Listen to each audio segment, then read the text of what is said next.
Okay, let's move lecture 30, properties of Riemann curvature.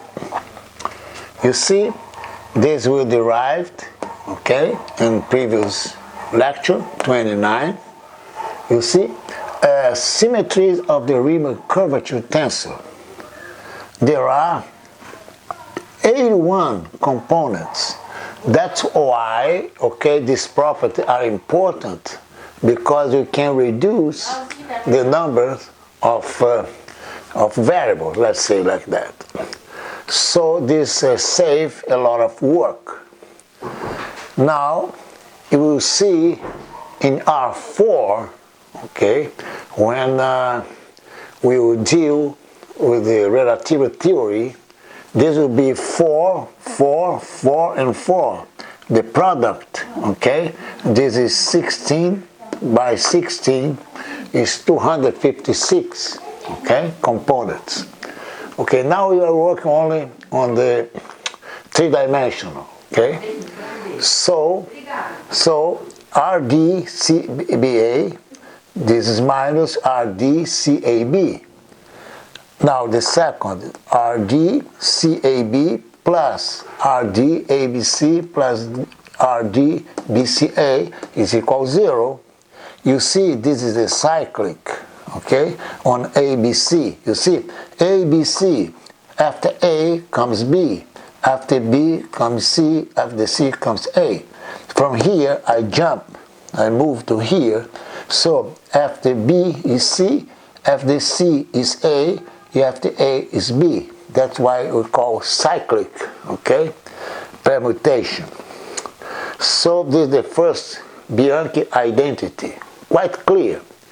The third one is RBACD. This is minus RABCD. Here is fully, in this case, is fully covariant, okay, because all the indices are lower indices, okay.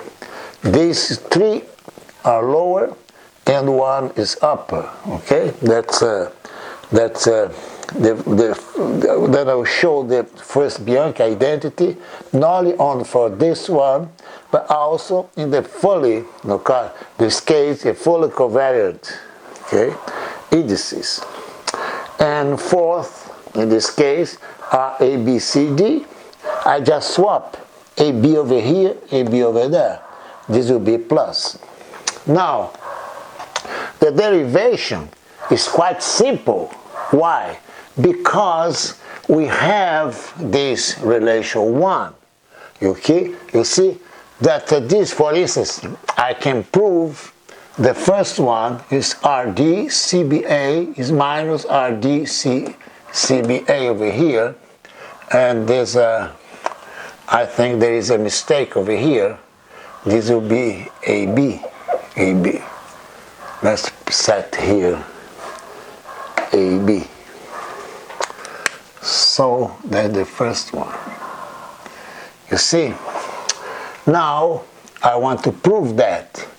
You see, just for the sake of simplifying, let's ignore the Z input.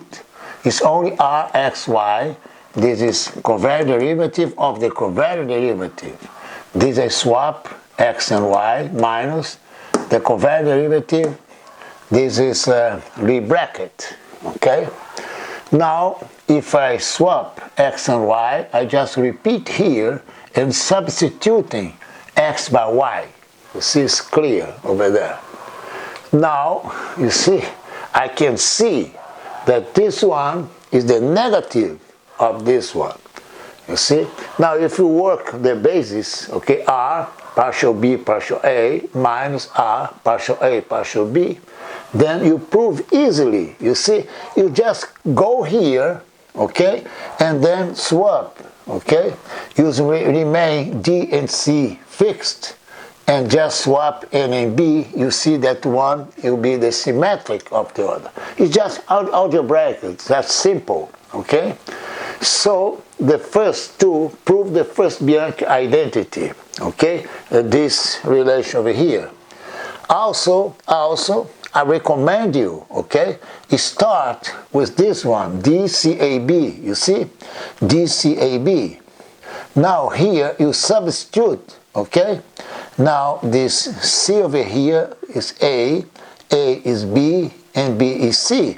You just plug, okay, the ABC over here, just over there.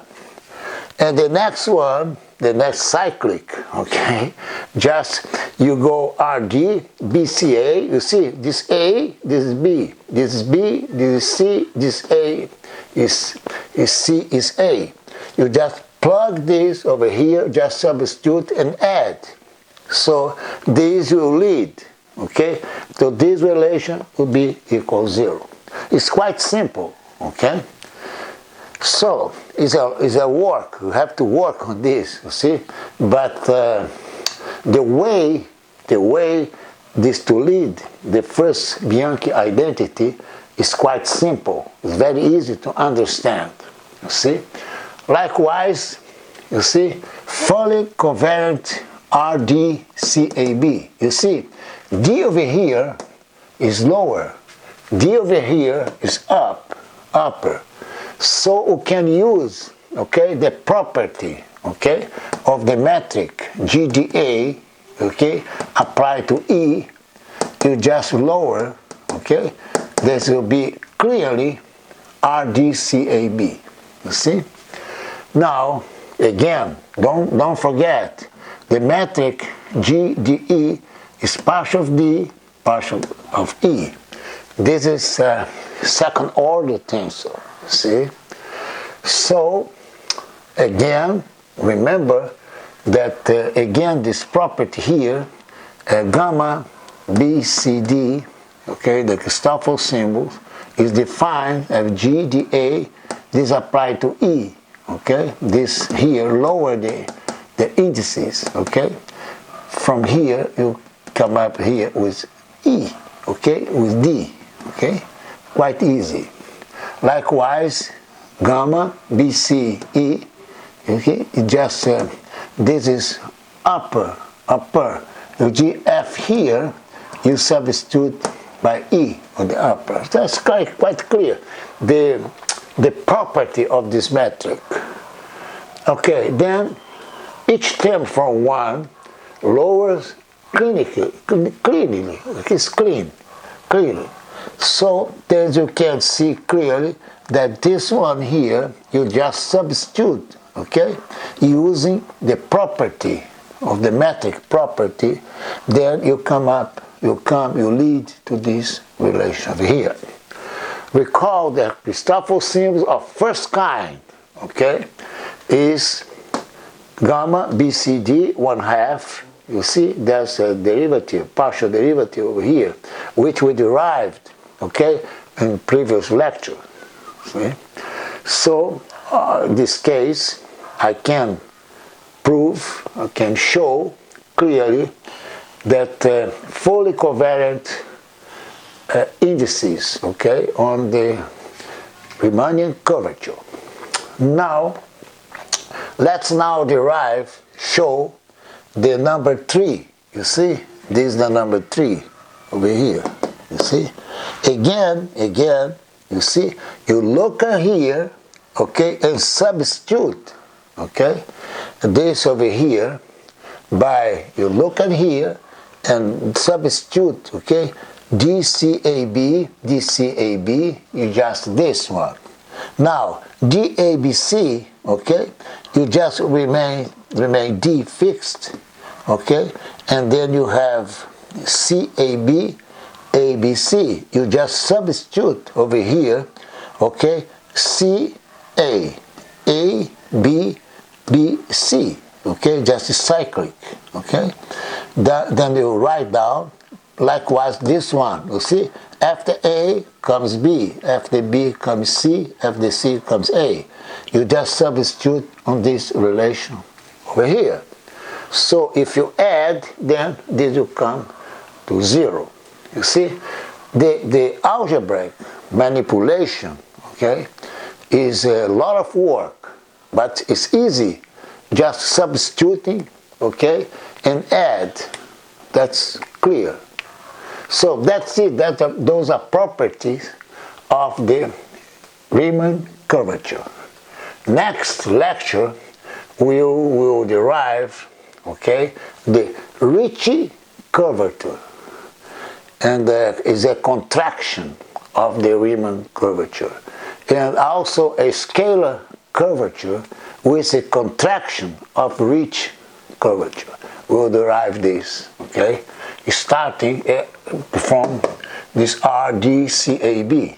Okay, we'll contract and get the Ricci curvature, and you contract again, then you get the scalar curvature, which is quite important in relativity theory. Okay? That's another important property.